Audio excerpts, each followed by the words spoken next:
Welcome to today's webinar entitled Awaken the Adventurous Eater in Every Student.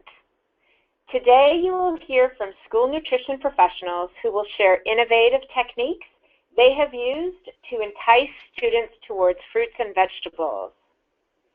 We would like to thank the U.S. Highbush Blueberry Council for sponsoring this webinar and recognizing the importance of this topic for SNA members. Before we get started, let's take care of some housekeeping. This is a 75-minute webinar with time built in for questions. All attendees are in listen-only mode, so if you have a question, please type it into the question box at any time during the webinar. And you can see what that looks like on your screen. And we are going to do our best to answer all your questions after each panelist's presentation. In an effort to encourage retention and transfer of training information, a short quiz will be provided after the webinar. When you fill out the quiz, you will receive 1 CEU for attending the webinar. The link to the quiz will be provided at the end of the webinar and also emailed to you. This webinar counts for SNA CEUs and for annual training hours for professional standards. It is located in the key area of communications and marketing and the key topic, program promotion, code 4120. The webinar has 3 handouts that you can download, and you can locate the handout panel on your control panel and click on the name of the handout to download it. We'll be discussing the handouts throughout the webinar. We have specific learning objectives for the webinar.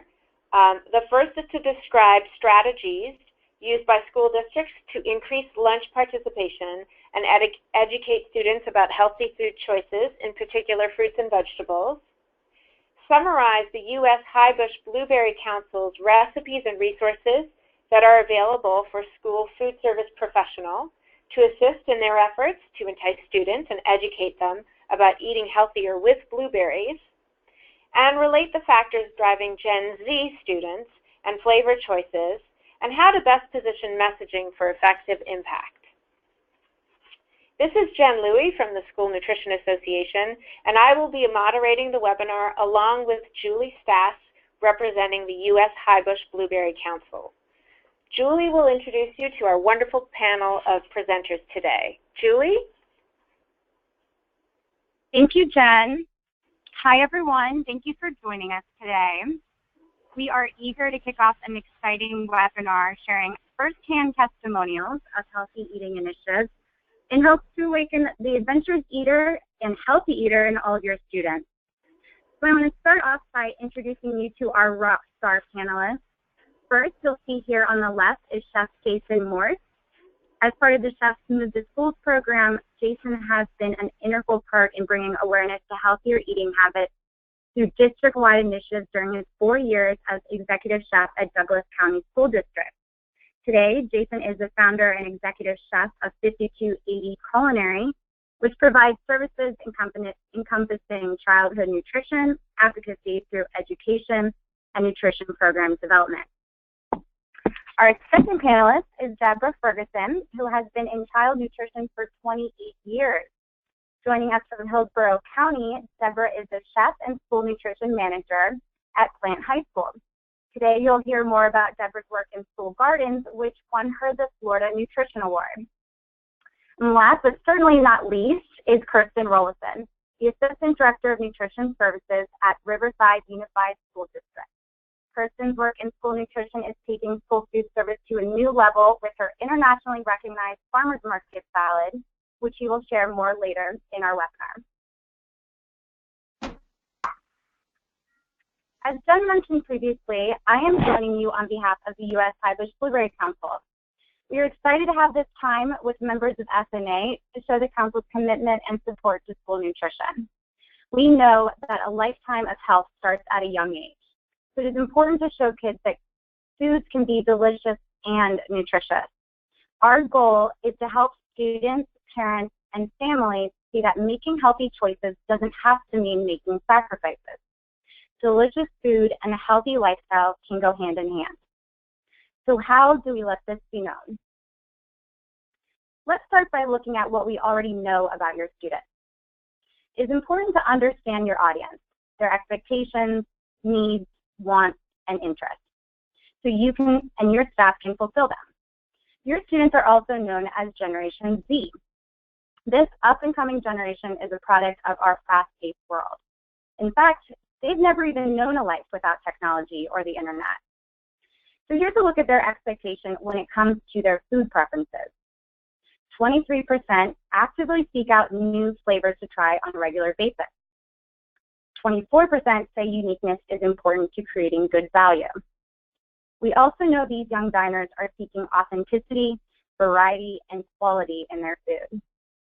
And while they may be young, they're very much in touch with the world. So certain menu words such as natural, organic, sustainable speak volumes to them. We're going to ask our first poll question of the webinar. From your experience, do you see an increase in your students seeking out new flavors and experimenting more with new foods? While we give you guys some time to answer, Jason, what do you think? Are you finding your students are seeking out new flavors? Yes, definitely. I think one of the great things about the Gen Z kids, and we refer to them as our digital learners, they are constantly craving something for their experience, and I think that experience for them is what we can bring to the table in the school nutrition world that mimics what they're seeing in the culinary world. So we know they're seeking bold flavors for sure. Great. All right, and the polls are in. Yes is winning out. Kids are seeking out new flavors. Great. All right. So now we know what your students are seeking in food preferences. So let's take a look at the best ways to communicate with them to ensure that they are fully absorbing your messages. Growing up in a world of technology, visual communication is key. Social media, the internet, smartphones will all capture their attention. We also know that Gen Z students like to have a choice. So empowering your students with customization of their meals is essential. Your students are value-oriented and they like to be interactive. So inspire them with a social cause to rally behind. And lastly, your students are naturally curious. So educating them about healthy eating will only grow their curiosity about nutrition even greater.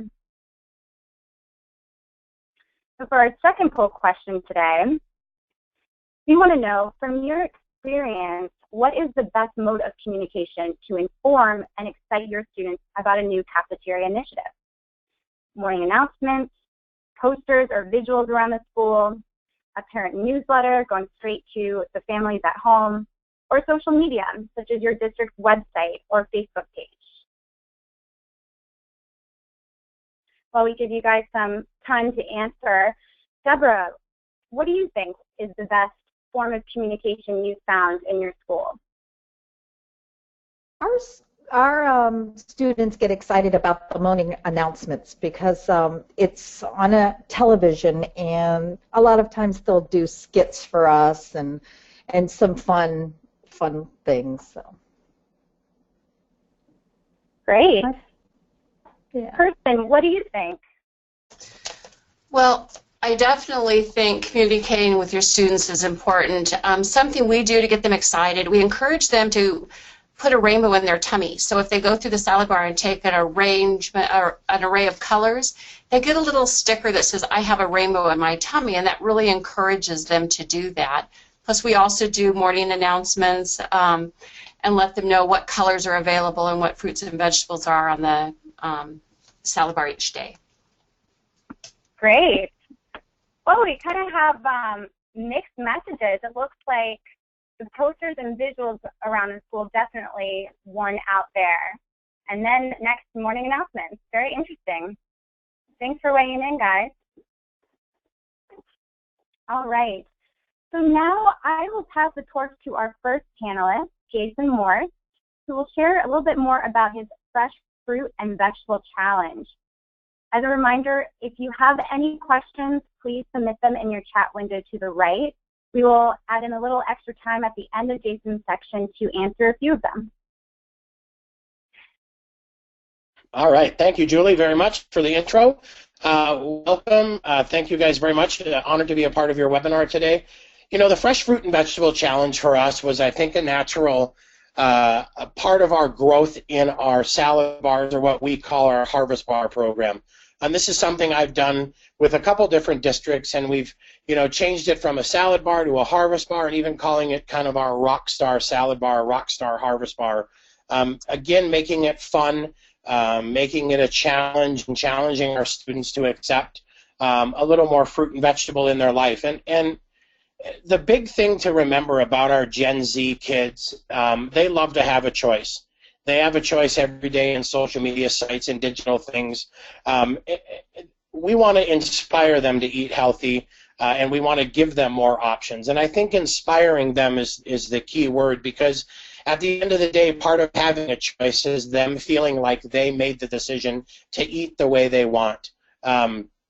You know, through some of the Smarter Lunchroom initiatives as well, they've found the same thing. When they have a choice, they tend to eat a little bit healthier. So looking at the percentage of K-12 operators who currently offer salads or salad bars in school is great. I mean, I think if you were to look at that number 5 years ago, you would see that 91% is a great spot for us to be at right now.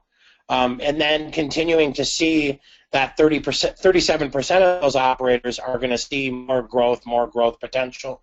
And I believe the more we market that and the more we make it creative by doing things like a fruit and vegetable challenge, where globally you challenge your students to eat more, to have more fun, to do different things, it continues to make it exciting, and it continues to let the students know that, you know, we're on the forefront, we're on the cutting edge. And again, being able for those Gen Zers to see that it's cool to eat in school, it's socially acceptable to eat in school, and then when they see what we're offering, they understand we're starting to bridge the gap between the restaurant world and school nutrition.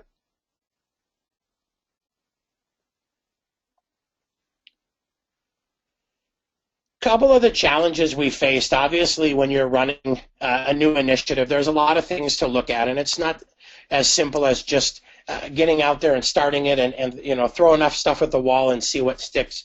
We really had to take some time to sit down and break it down and say, all right, from a finance standpoint, how do we inspire the community to raise awareness and the funds for their children's health?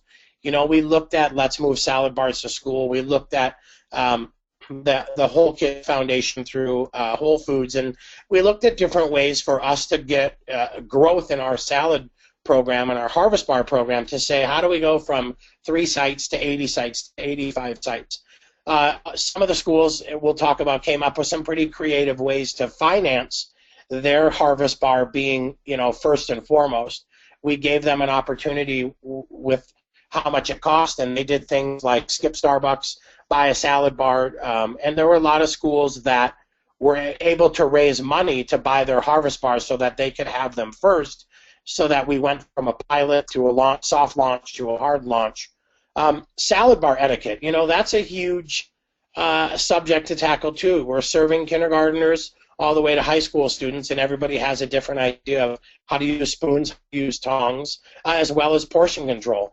To see a first grader walk through and their mind is blown at the options they have on a salad bar, I think initially they want to load up a lot. We enlisted the help of our parent volunteers and some of our teachers' assistants as well to man the salad bar, Harvest Bars, and say, let's teach them etiquette. We'll show you in a little bit on another slide what we did to kind of create a fun little salad bar etiquette, so to speak. And then, you know, obviously the biggest challenge we face is how to ask our staff to do more with less. And I think that's a huge opportunity to get commitment from the staff as well.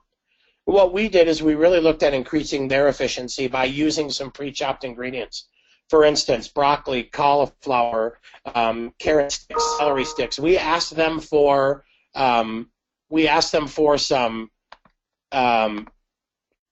ideas of what could be easier for them, what would make their job easier, and then we kind of work back and forth to say, hey, we need sliced tomatoes and sliced onions on this day, but we're going to lighten the load for you on this day. So I think that back and forth between staff really helps get the commitment from their point, because they understand what we're doing to make it easy and what we're asking for, a little bit of give and take.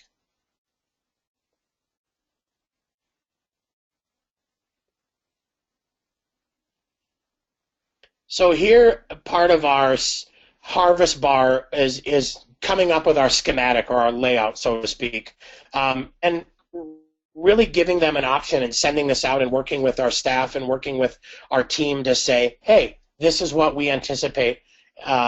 Here is a layout for our harvest bar. This was a gold level. We developed 3 standards because based on the demographic of the school, not every school wanted to have this many options. Maybe some schools, they felt they would more rather be a silver level or a bronze level. The beauty of it was it was still a victory, because we were able to launch the Fresh Fruit and Vegetable Challenge to get them excited about eating fruits and veggies, and then launch our harvest bars into the schools. So at the end of the day, no matter what level they chose, we still had a pretty good victory. And you'll see things on here where we broke down what the item is, what size pan, if it's a tongs, all the different things they're having. And the kids came back to us when we did a survey, and they said, we'd love to have carrots every day, cucumbers, broccoli buds, we love frozen peas, and a featured vegetable. And that featured vegetable gave our menu writing team the opportunity to rotate and have some variation in our planned vegetables, making sure that we hit the dark leafy green, the orange, the red, those types of things.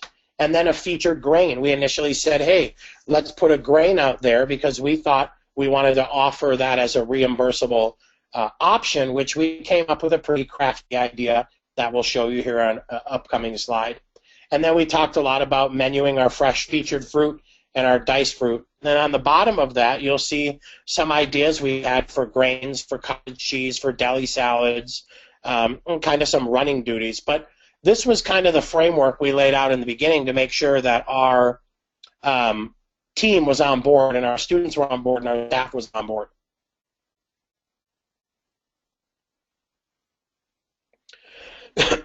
Here's kind of a cycle menu that we wrote with our menu team. And if you look under the week 1, day 2 rotation menu A is under Tuesday, September 1st date. This is what we specified we would have every day. We went with some local items as well. But at the bottom of that, you'll start to see the grains served off the line and a meat alternate served off the line.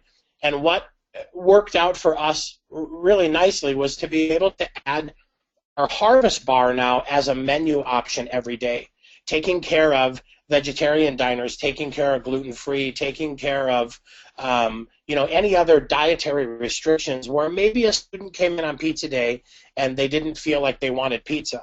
The nice thing is now in the classroom, the teachers were able to say, here's menu option A, here's menu option B, here's menu option C, and whoa, look at now we have a cool harvest bar menu option.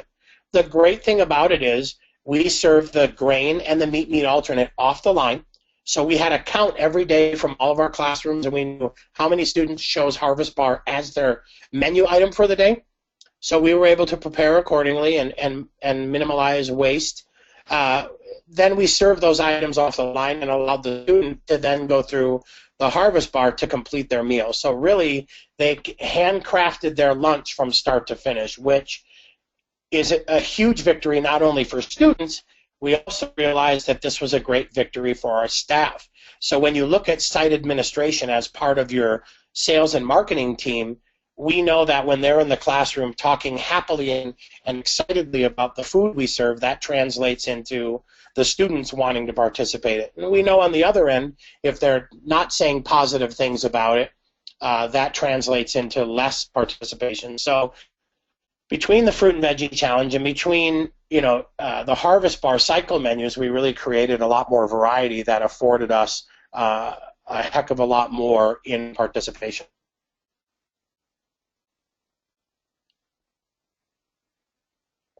Here's how we communicated it. On the left, you'll see our Harvest Bar, 8 Steps to Salad Bar Excellence. we did fun, catchy little things in there where, you know, step 2 said tongs and spoons are awesome, hands are not so awesome. We reminded them on step 3 to only take what they could eat. We talked about step 4, be sure to get your veggies. Step 5, don't leave out the fruit. Step 7, chicken. Who you calling a chicken? Just reminding them that their protein and their meat alternate was available off the line. We started leaving these as little breadcrumbs, so to speak, in the schools so kids could see them coming as kind of a fun little marketing tactic for them. One of our communications was obviously to raise awareness in the community with fundraisers. A lot of our schools said, we want a Harvest Bar right now, we don't want to wait for a grant, and they came up with creative ways to fundraise, knowing their community and knowing their ability for the community to step behind them. So it was nice because quite a few schools jumped in and were able to really fundraise for that. We notified parents how they can help. We communicate through the parent portal, through the parent newsletter, and then really getting the students excited about this leading up to the launch with sample menus, with Facebook posts, with the Harvest Bar, Salad Bar Excellence as a poster, morning announcements. We would visit schools and do the morning announcements, and you know, having a district chef get out there and be a part of that, the kids love that. Elementary level students have a Friday folder. We stuff their Friday folder. And then making sure that as a district chef, I visited schools when we launched it, and we were a part of their launch campaign, and then we gave away prizes based on which schools consume the most fruits and vegetables on the challenge. So here's some photos we have. The top left photo, you'll see just a nice salad bar, Harvest Bar, that really focuses on a burger day. We've got shredded onions, we've got pickles, we've got a nice bean salad, we've got lettuce. So that helps take care of a burger day or a sandwich day where we need condiments. On the top right, you'll see applesauce. We do frozen blueberries. We do defrosted blueberries. We really have that opportunity to work all of our USDA commodity fruits and vegetables into our Harvest Bar as well, giving those kids a lot of variety. And on the bottom left is kind of a picture that's representative of what we would serve as their, you know, here's your shaved turkey, here's your grain component off the line. So we would post pictures of this on Facebook, showing them kind of what they had coming up, or post pictures in the school. And then the bottom right was the ability for us to start creating menu items that were quote-unquote Harvest Bar inspired.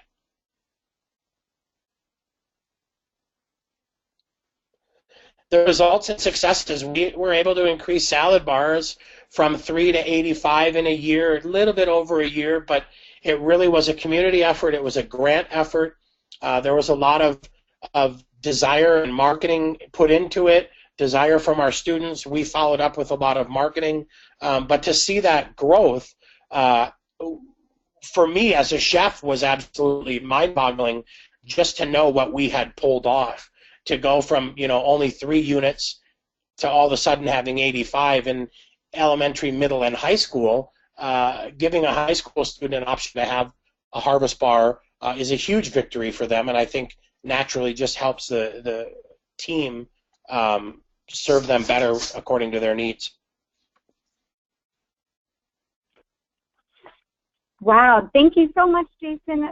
It is so great to hear how receptive your students were to implementing the Harvest Bar, and wonderful to see it grow from 3 to 85. That is so impressive. Yeah, thank you very much. We had a blast for sure. So, at this point, we can see if there are any questions for Jason about his Harvest Bar and Fresh Fruit and Vegetable Challenge. And there are a bunch that are coming in. So one question that's come in a few times is, do you have a lot of waste at the end of the day? You know, I think initially when we launched it, we had a little bit of waste that we didn't anticipate, but we moved to more shallow pans, so you're able to change them out more frequently and refilling it a lot more. There's a little bit of groundwork that has to be done preparing your staff to understand the refreshing process and to not want to fill a salad bar up like you would see in a buffet restaurant where it's mounded and heaping. So by a little bit of trial and error, we curtailed that very, very fast by using shallow pans, by refreshing it a little bit faster. and then maybe doing some prep in the morning to load a speed rack up where we had things staged so that the refreshing process, was a little bit faster. Thank you. And people would like to know, can you explain how you counted which schools consume the most fruits and vegetables? Well, we went off what they ordered. So we looked at, their normal usage from 1 year to the next, and tried to compare, a 2014 to a 2015, and making sure we were comparing when they didn't have a harvest bar to when they did. And then we looked at that natural progression in growth. So, if a school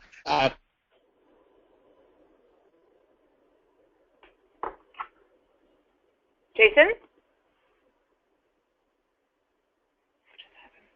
Julie, are you still there? I am still here. I think that Jason just got cut off. Okay. Well, there are a bunch of questions for Jason, so why don't we move on to the next panelist, and then when Jason's back on the line, we'll go ahead and ask him the questions that came up. Sounds good. All right, so next you will hear from our second panelist, Deborah Ferguson.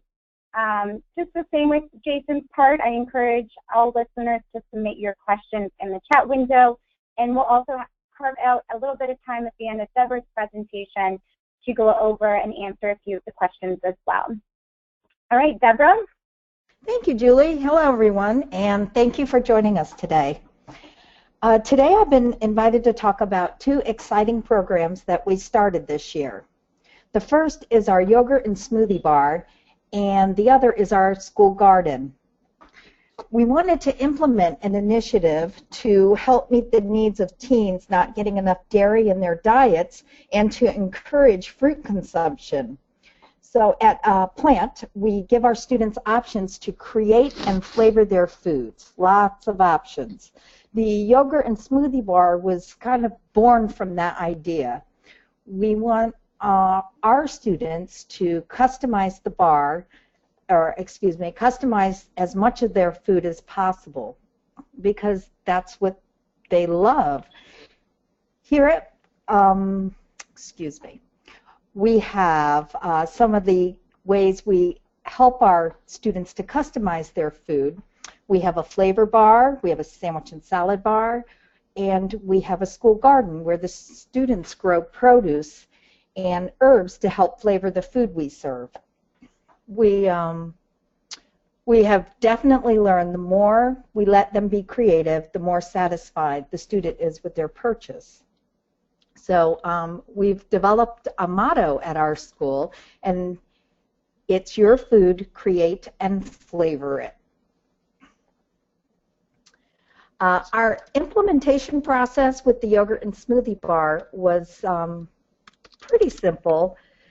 We pitched the concept to our central office for approval, and they were very supportive in the implementation. Next, we went out and interviewed our students at breakfast to gauge interest. They were interested in the bar and the smoothies. Some of the comments that we received at that time were very interesting. Please do not offer just plain canned fruit. Other requests we had were for different flavors of yogurt and also to offer different toppings in granola. From there, our startup costs were pretty minimal. We purchased squeeze bottles and jars to hold the toppings in an attractive manner. Other than that, we pretty much just used the food we currently kept in stock. Next, we developed recipes to jazz up some of the canned fruits so we could use some of our commodity fruits, because that's what the students had requested quite a bit in our interviews. So some of the things that we do is spice and roast canned peaches. We'll add craisins to canned pears or raisins to sliced apples, and we use different spices to create different flavor profiles.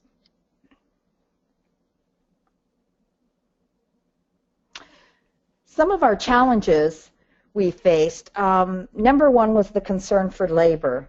we were able to keep our labor costs down by hiring a 3-hour lunchroom aide from a neighboring elementary school to come over in the morning to prep, set up, and clean up. This only added about 3 hours to our staff. To build participation, we have a program in our county called Try It Tuesday, and this goes out on social media, and it's very, very popular with our students because we try every Tuesday new recipes. So we went out with samples of the fruits and some of the recipes that we had developed with the yogurt and the smoothies, and we also went out and sampled our homemade granola. And things started to pick up from there. Our concern about waste, we were concerned about waste. We really brainstormed how to reduce costs and waste.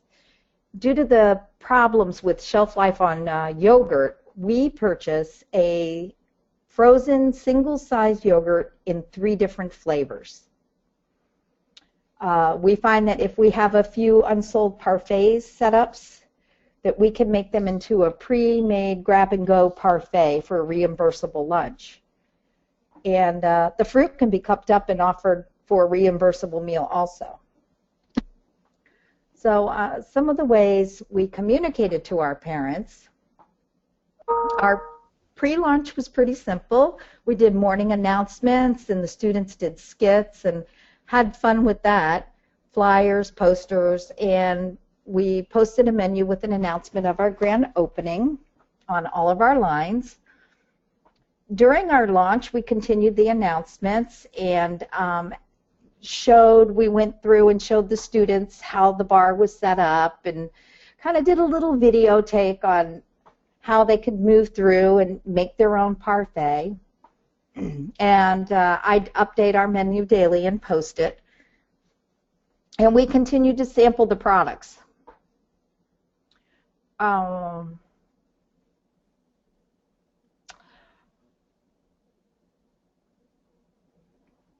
There we go. Our county has a new initiative called Lean and Green, and we're encouraging students to make a choice once a week to skip the meat. This helps highlight the parfaits as one of those daily choices, both at breakfast and at lunch. And this is advertised on social media, posters around the school. A few things we've noticed since we have opened there it is, yogurt and smoothie bar. The students love the blueberries and the strawberries, both the whole fruit and the toppings. Both have a permanent home on the bar. We like to keep the adventure going by adding different flavors to our berries, and just like we do spices in our other canned fruits. For example, we'll do blueberries with orange zest or blueberries with spearmint from the garden, and as I said before, we also puree them for a topping. A quick mention about those smoothies. The students have a choice of 3 flavors, and these smoothies are very easy to make. We do a blenderless smoothie, and it's very tasty. It was funny, after we started up, the students wanted to add fruit into their smoothies. For instance, they were throwing blueberries into the smoothie. So we said, well, heck, why not? This was something nobody thought of in the surveys or during our brainstorming. It was just a positive evolution, and it made perfect sense.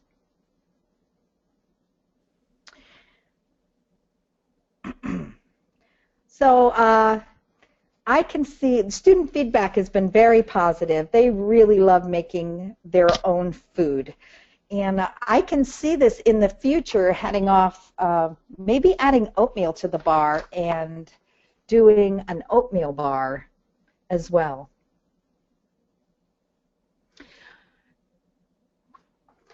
All right, next I'm going to talk about our school garden. Plant High is a recipient of the Lowe's Heroes Project. Before we move on to the school garden, we have a lot of questions about your smoothies. So I'm wondering if we could just take a minute to answer those. Oh, absolutely. Thank you. So the question of the moment is, can you please explain how to make a blenderless smoothie? Absolutely. It is 100% fruit juice. We use pineapple, grape, or orange juice, and we add yogurt, either vanilla or strawberry, and applesauce as the base to give it a little weight and thickness of a smoothie. Okay. And then you mix it up. Yep. But not blend it. Okay, wonderful. Nope, we just mix it.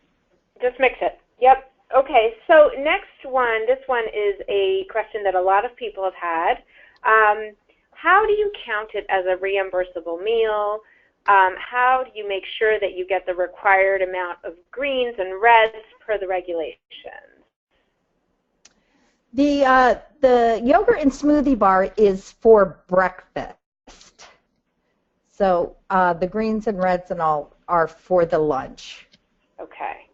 We do serve the parfait as a grab-and-go lunch entree. Okay. Great. Thank you. All right. That was it for the smoothies. Okay. All right. On to school gardens? Yes, please. All right. So when we started the school gardens, some of our goals, we wanted to teach conservation, innovative green initiatives, school beautification, and create a sense of community. We also wanted students to understand what it takes to grow their food. And our school garden was just a school-based project with a little bit of community involvement. After we received our grant, we worked with a local landscape company who specializes in edible gardens. Lowe's came on board to help out to build the foundation and educate our staff on how to manage a garden successfully. So that was some of the groundwork that we did before attempting the garden. We had a press release out called Green Dreams Come True at Plant High, and shortly after that we broke ground. Some of the challenges we face are having enough food for everyone is difficult.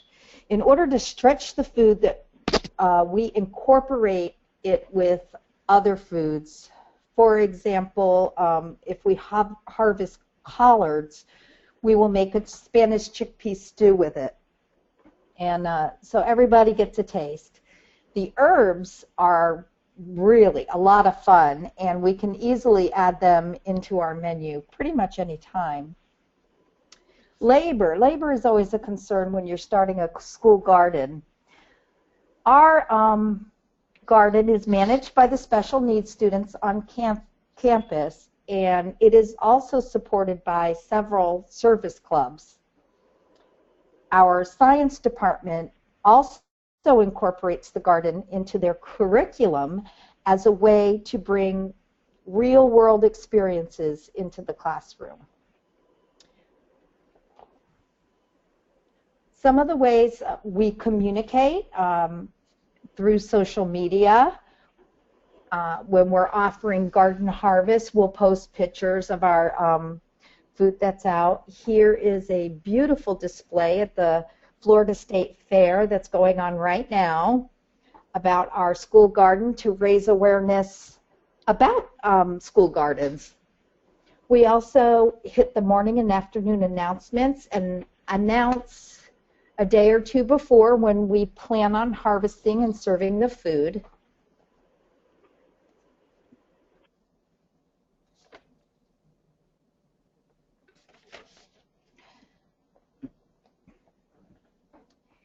Here is our school lunch snapshot. We were able to coordinate a harvest with National School Lunch Week, and you can see we had collards and basil and a picture of our school garden there.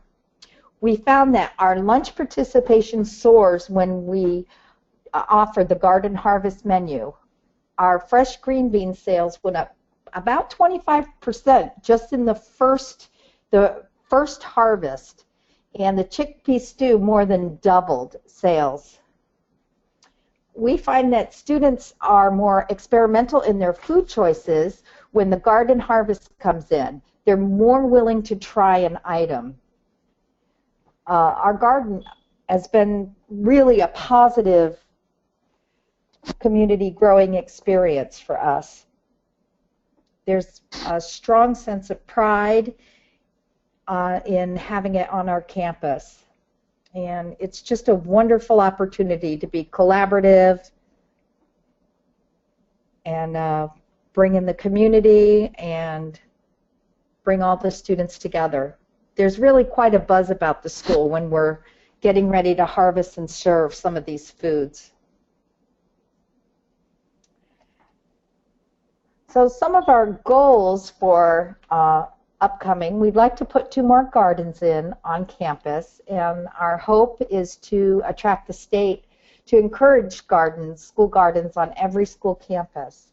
We also wish to provide fresh fruits and vegetables for our local community and use those proceeds to promote academic progress at Plant High School.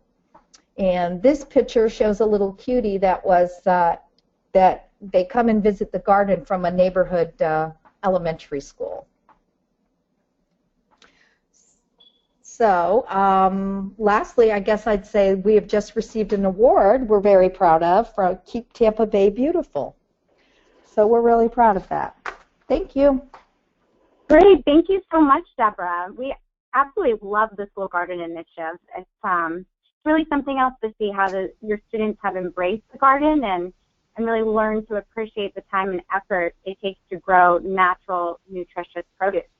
Yeah, that's true. That's one of the biggest things that we hear is, you know, I didn't know it took so long to grow food. Mm-hmm. Well, do we have any questions for Deborah about the school garden? We sure do. We also have some more on smoothies. So one question about the garden is, did the landscaper who helped you set up your garden continue to help maintain it throughout the year, or did you end up having to have a teacher or staff take over the garden management? No, our teacher, we have 3 teachers and our staff helps to maintain the garden. Okay. And is it more of a food service garden, or is it more of a high school, like, curriculum-based project? Right now it's more of a food service garden, but they are trying to work it more into the curriculum. Okay. And then more questions about the garden. Who takes care of washing the produce from the garden? We take care of washing all of our produce from the garden. Okay. And then another question, did you have Florida State Cooperative Extension help in any way, or the county office in any way? No, we had our professionals that we used were the landscape company with who specialized in edible gardens, and Lowe's. Those are the 2 companies that we turned to. Great, thank you. And so going just back to the smoothies real quick, are you also offering juice at these meals? And if so, how are you staying within the juice limitations? The smoothies are sold a la carte. Okay. Okay. And lots of people would love your recipe. Would you be willing to share it? Absolutely. Thank you so much. So those are all the questions that we had for you. Okay, thank you. Thank you. Great, thank you, Deborah. Lastly, we are going to hear from Kirsten Roloson, our 3rd and final panelist for today. Just a reminder again, please submit your questions for Kirsten in your chat window, and we will address them in the Q&A after her presentation of the initiative. Kirsten? Hi, thank you for inviting me to share what we're doing in Riverside with all of you. So in Riverside, we have 30 elementary schools, and they all have our nationally recognized farmers market salad bar. The reason why we did this, our goal is to teach our children to be lifelong healthy eaters, and we knew to do that we had to start them at an early age before they had already developed their eating habits. So some of the challenges we faced, as you know, fresh, locally grown produce, which I would say 65 to 75% of all of our produce is grown locally by small farmers, was how do you pay for this? It's got to cost a little bit more, and it does. So we have taken advantage of every grant we can get. We have equipment grants for warmers and milk coolers, so if we're not spending our money on equipment, then we have the extra money to spend on better food. So, and then we also have to reduce waste. We look at our historicals to see what we're serving each day, so we can send out just enough and monitor the waste. Also, along with the waste, was pleasing the custodial staff. They were sure that their trash cans were going to be full and it was going to be a lot of work for them. So we provided them all at each school with a tilt garbage can on wheels. Every other garbage can in the cafeteria has wheels. And then our staff cleans up all the messes and all the spills as they happen. So that worked out pretty well with the custodial staff. And then with labor, what we did to make sure that we had enough help is that we hired one additional 3-hour employee. They would come in the morning, do some salad bar prep, and then help serve on the line. So, and then part of the produce is prepared, it's washed and sent out to sites at our central kitchen. So that took away some of that burden on our school sites. So when we got ready to start all our salad bars, we started at one school, and it was a principal who really wanted it. She had a high need school, and so we started there. And once we started there, other principals wanted on, so we started a list, and we worked down our list, and we put the principals who didn't think they wanted it at the bottom of the list. So when it got around to them, they had already had a chance to talk to other principals about how it was going. We would invite them to go visit other schools to see how the process was. And in the end, we only had one holdout, and that problem kind of solved itself because she had so much pressure from parents to get it started at her school, she really didn't have a choice. And once it got there, she realized there was really not a problem. Another challenge we faced was availability, because we never put canned fruit on our salad bars. It's always fresh, so, or as fresh as we can get. So what do you do in the off seasons, like November through January or even February sometimes? And we found that blueberries were one of the things that we would put on there. And frozen blueberries are year-round. We can get them through Brown Box and Commodities, and our children love them. So it's really a special treat for them. And and we would also put in raisins or dried cranberries or trail mix on occasion if we just couldn't get a big assortment of fruits and vegetables. And then as far as food safety and salad bar etiquette goes, Jason did a great job of talking about that. One thing that we did with salad bar etiquette, our real little kids have a trouble with fine motor skills, so we sent tongs to all the kindergarten classes so they could practice picking up crayons and things with their tongues, so that when they got to the salad bar, they had a better idea of how to use those and how to manipulate them. So that worked out really well for us. So communication. So what we did, every time we got ready to start a new salad bar at school, we would have a pre-launch. We would have an assembly, and we would set up a salad bar with an assortment of fruits and vegetables. We let our kids go through the salad bar line so they'd kind of understand how it would go. They could take a few little fruits and vegetables and sit down, and we talked about the salad bar etiquette, and we talked about how to go through the line, how to choose colors. We talked about trying new things, and we kind of created a hype. And so we also sent out newsletters, and it was announced on the morning announcements for a week or so. So when the day arrived for the salad bar to open, every kid wanted salad bar. It was just, we had no problem with participation there. So it was just a really positive thing. We also put our salad bar out on parent back to school night. And we encourage the parents to take a look at what we have, let them try what it is. And something else we do is, if I have a parent call and complain about school food, I always invite them to join me for lunch at their child's school. And the ones that take me up on it are always so impressed. I have never had one parent go away still angry. They're surprised at all that we have to offer. So that's a real positive thing. And I do that at all levels, from kindergarten all the way through high school. When a parent complains, because I'm so proud of our program, I just invite them to lunch. And I've got to tell you, it always works.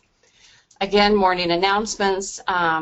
We talk about what's new on the salad bar that day, if strawberries are in season, or if they get their blueberries that day, because that's another popular thing, or if jicama's on there, we talk about a little bit about what it is. You know, we describe this texture and taste and encourage the kids to try it, so it's something new. We also put all of our harvest of the month and what's going to be on our salad bars and on our menus on our local website. We have newsletters that go out to parents. And then each year, the first week of school, we send out a year calendar, and it looks just like a regular flip calendar that you would have at home, and it lists each month what's in season. It'll talk about our farmers. You know, it'll feature a farmer. It will tell, say what's on the menu that day. And so that's another way that we get our kids and our parents to know what we have. And then there's a little list of our salad bar etiquette, which is pretty similar to Jason's. I think Jason's might have been a little more creative with the verbiage, but it's the same thing. And then there's a picture of, that's just February's calendar, and it shows what we're serving that day. Talks a little bit about California Thursdays, which is California food for California kids. So on Thursdays, we serve only food sourced in California, and quite often sourced right where we live here in Riverside. And here's some pictures of our salad bar, and if you look at that, you'll notice there isn't any canned fruit at all. Occasionally you'll see frozen corn, occasionally a frozen pea, and then again our blueberries, which our kids love, and sometimes those are fresh and sometimes they're frozen. But this is a pretty typical setup. And again, you can see here we have kids that get pretty creative. They put the blueberries on their yogurt, and they've built a plate. These little kids are really used to putting a lot of colors on their plates, because we have that rainbow in my tummy, where if they have a tray with a lot of color, they get a little sticker that says, I have a rainbow in my tummy. Or they have, some of our schools have, you can see the rainbow in my tummy there, where they post them around the cafeteria. Another way we keep participation interesting is that we'll have a promotional bar once a month. So this particular flyer is for a Build a Better Burger. So we'll put things on the salad bar that they can top their burger with. Or if it's nachos, we'll have things that they can top nachos with. And so it kind of keeps it fun and exciting for the kids. And since logistically we can't put salad bars in our secondary schools, we take our farmers market salad bar produce, and we have created, our chef Ryan has created a line of Fresh Express salads and sandwiches that use all that locally grown produce, and then those are made in our central kitchen and sent out to our secondary schools. So they still get the produce, they just can't make it themselves.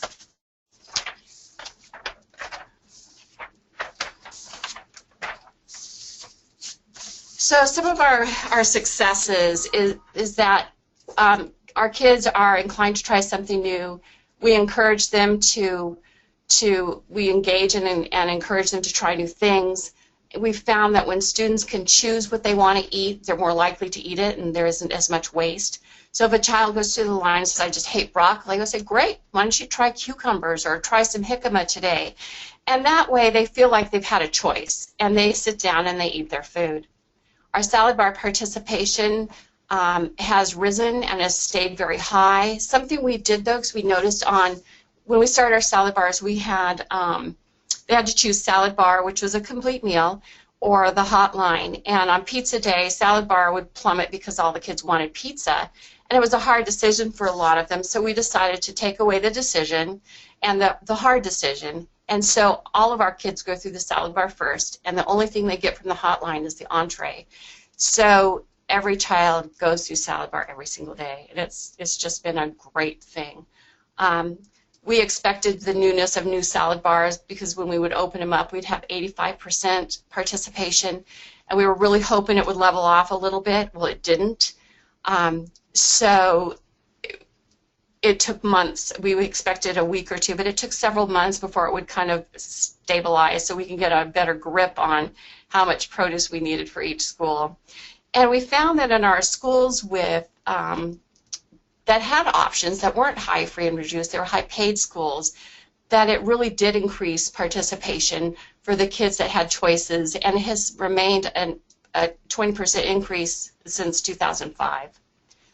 So one of the biggest successes we've had is that some of our students who were participated in our first salad bars are now ready to go to college. And our local community college, the students were had a problem. They called our director and they said, there is no salad bars here, and we don't have any fresh fruits or vegetables. What can you do about it?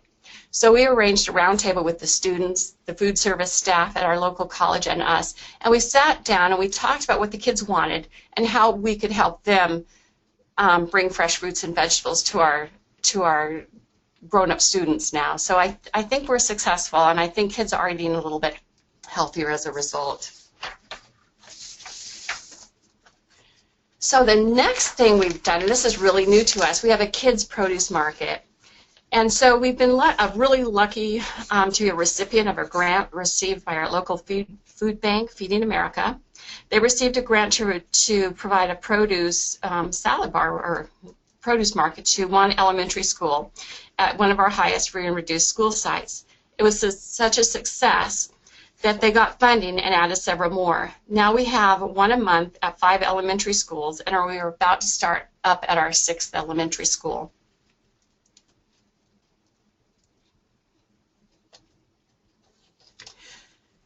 So some of the challenges that we faced were labor. We at first had a hard time finding enough volunteers, because what we do, we set up, and you can see from the picture, what looks like a farmer's market. Each kid is given a little bag, and we have volunteers that help them choose. And really what we're doing is having them take some of everything.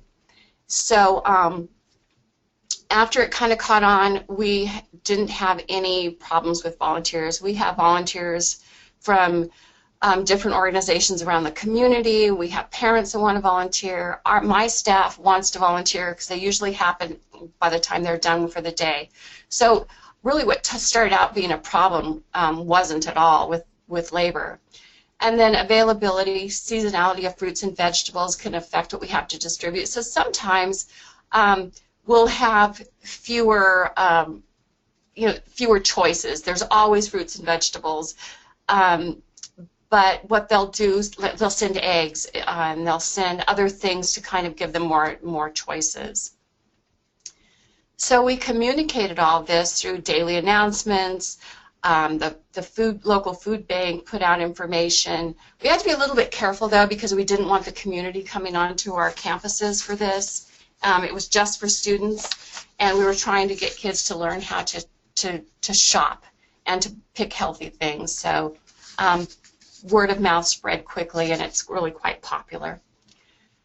So the results and successes, it's been an overwhelming success, and our students are learning to shop for their own fruits and vegetables. They're learning to try new things that their parents might not have purchased otherwise, like broccoli and Brussels sprouts, greens, acorn squash. And because they're taking them home, their parents are experimenting with them, and we're getting a lot of positive feedback from both parents and students.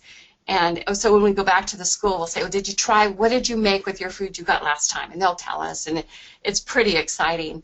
So I would say overall it's a great success. The 6th school that we're bringing on, the grant for that one is that the food bank will procure locally grown fruits and vegetables. So not only is it fresh, it's also local. So it's going to be a boon for our local farmers as well.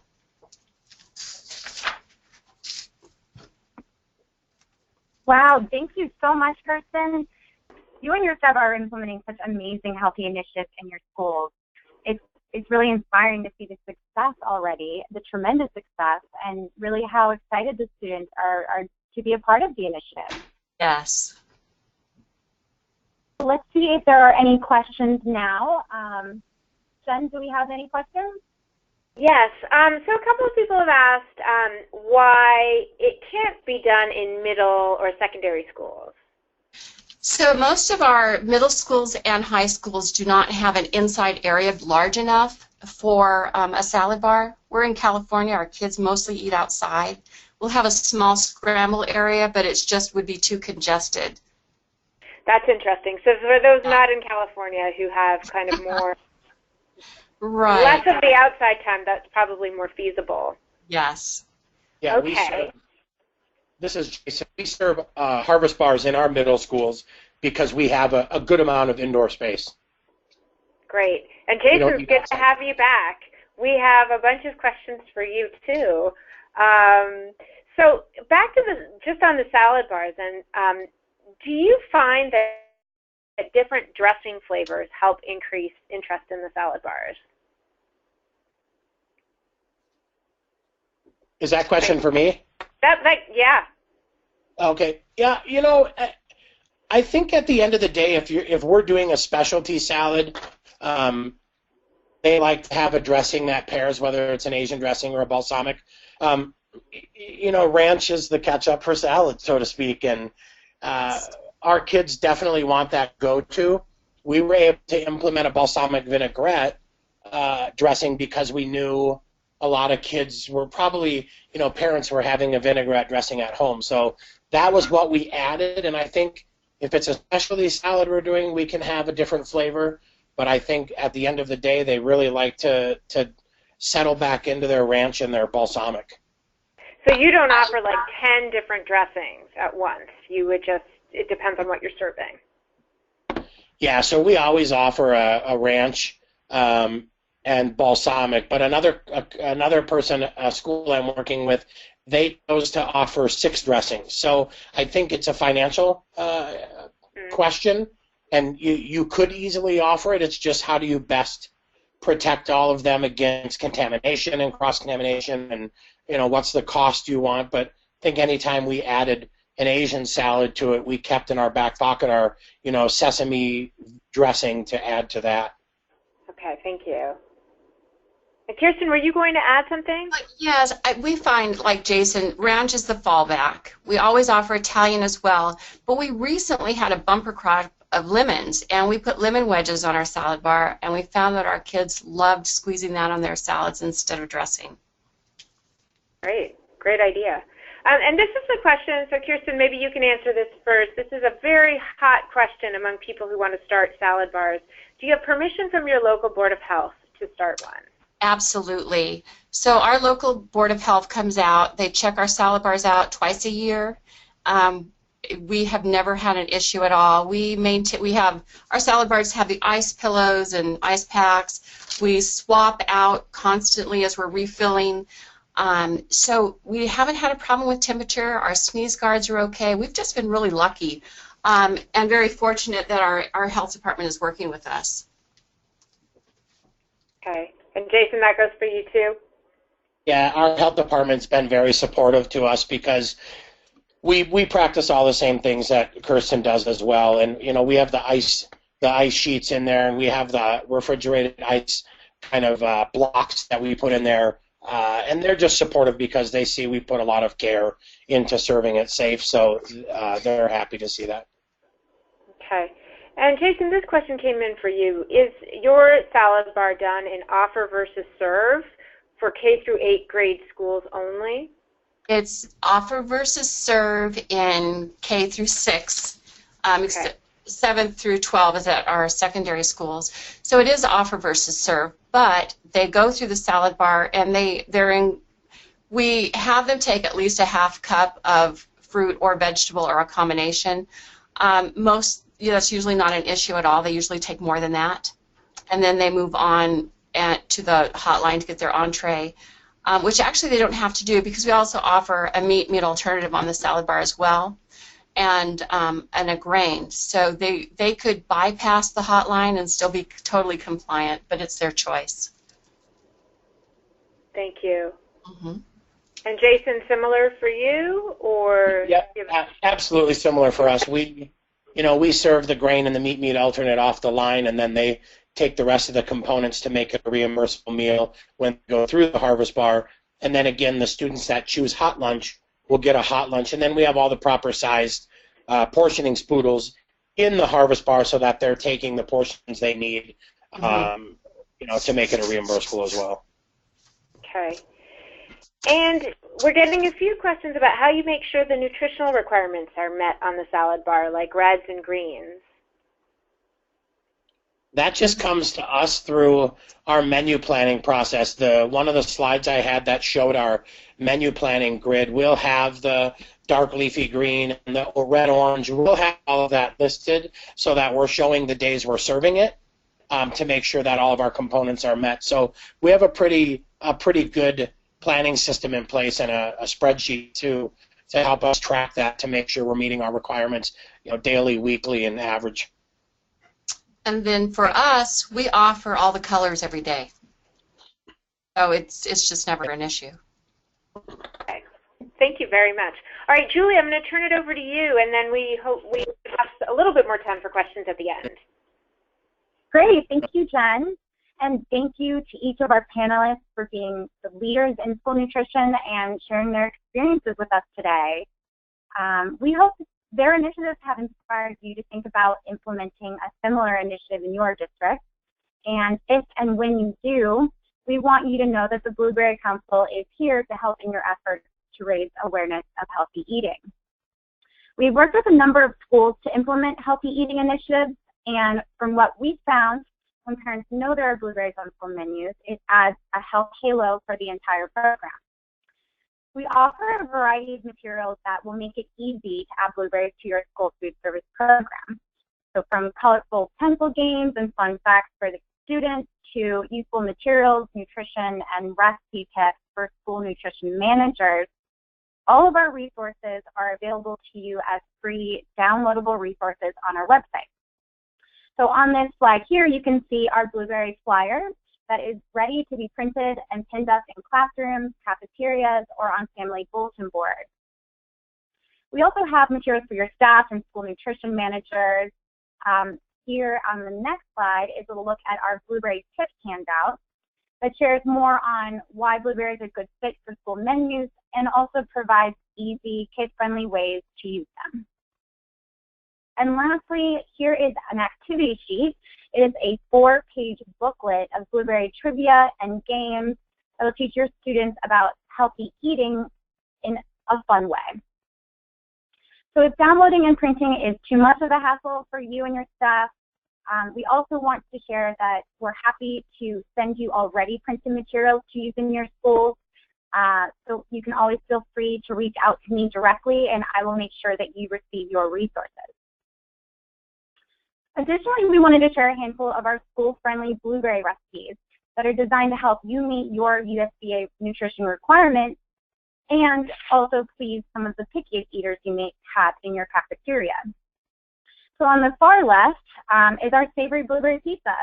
What we heard from Kirsten earlier, is that kids love pizza. So it's already a familiar food that kids love, so adding blueberries to a favorite dish already is an easy way to increase their fruit consumption while still being delicious. So pizza is also a great way to make sure that all of their nutrition needs are met. So in one slice, you can meet the protein, vegetable, fruit, dairy, and grain requirements. On the far right is our 3-ingredient saucy blueberry recipe, which is one of the easiest ways to get your students to eat more fruit. This recipe can easily be cross-utilized across meal parts, and it can also be transformed from sweet to savory. You just add a little bit of cinnamon or ginger. It's great for a waffle topping or as a layer in a healthy dessert. Or you can make it savory with garlic and a little bit of sauteed onions and use it as a dipping sauce for chicken fingers or as a sauce on sandwiches. So for those who may not be aware, USDA currently offers blueberries in unsweetened, frozen 30-pound cartons on your commodity list. So here's a little snapshot of that. If your state does not offer them, feel free to contact your local USDA representative to request the addition.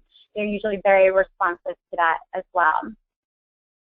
So today, while we've shared just a sneak peek of some of the council's school-friendly recipes and resources available to you, please let us know if you'd like to discuss more ways to increase your blueberry usage on your school menus. We are always happy to discuss other opportunities and help customize for your menus. So to wrap up our webinar, we want to thank our panelists, Jason, Deborah, and Kirsten, for sharing their healthy eating initiatives today. We hope you enjoyed the webinar, and if or when you decide to implement an initiative in your school, remember that the Blueberry Council is here to help in your students' journey to healthy eating today and for the rest of their lives. Thank you. Thank you, Julie. We have a couple more minutes for questions, and so one question that came up is, where are the blueberries grown? Sure. Blueberries are grown all over the country. So the U.S. High-Bush Blueberry Council represents all blueberry farmers in the U.S. So there are a few states that are growing mainly blueberries, but really we have about 38 states that currently grow them. So it's a nationwide initiative. Okay. And if a school wanted to do like a locally grown blueberry or something like that, would that be a possibility? Yes, absolutely. Some of the schools that we work with in helping provide resources and educate students, they do provide or they do source their blueberries from local blueberry farmers. You know, it's perfectly fine if it's not going through the USDA commodity list, but you know, it's still coming down to working with the blueberry farmers and making sure kids are getting the nutrition they need. Great, thank you. So we have a couple more minutes, and we've got more questions about salad bars and also the school garden. So real quickly on the salad bars, this is for Jason or for Kirsten. At the end of the day, do you throw out all the items and start fresh the next day, or do you reuse some the next day? You know, one of the things we worked with our health department as well is making sure our temperatures were correct, making sure there wasn't any contamination from one to the next. And it's basic food handling practices that you do every day. As long as everything is maintained and it's within the HACCP standards, you know, then we're okay to reuse the next day as long as everything has been met and the HACCP plan that we have in place has been, you know, not violated. So for us, if it was on the salad bar, at the end of the day, it gets thrown away. If it was prepped for the salad bar but never hit the salad bar, we do save that because it was never, wasn't a chance of cross-contamination. It takes really careful monitoring, though, to make sure that at the end of the lunch period, we're not overfilling those containers, though. Thank you. And that brings another question which has come up a few times on labor. What kind of impact did having a salad bar have on your labor and your labor costs? You know, I think naturally as we transitioned into more scratch cooking, there were hours that needed to be added to our program, whether that was a cashier that we added or an additional cashier. So we were already growing some hours in our departments because of the growth and participation. So that became just an extra part of everyone's daily task. And our harvest bars are outside of the hot window, and at the end of the harvest bar is a cashier. So it became kind of the cashier's oversight, but then cashier communicating with a staff member to keep it well filled and restocked and clean. And then for us, we just added 1 3-hour employee. And then at our schools where the elementary kitchen operator was not full-time, she became full-time. And then her assistant usually got another hour or two if needed, depending on the size of the school. Thank you. And one last question. This one's for Deborah. What is the most popular smoothie flavor? I'd have to say the pineapple. Ooh, that sounds delicious. Well, we'd like to thank everyone for attending the webinar, our panelists, and of course the U.S. High-Bush Blueberry Council for sponsoring this webinar. Want to make you aware of an upcoming webinar next Wednesday on food allergies. Sign up if you haven't. It's sure to be another popular one.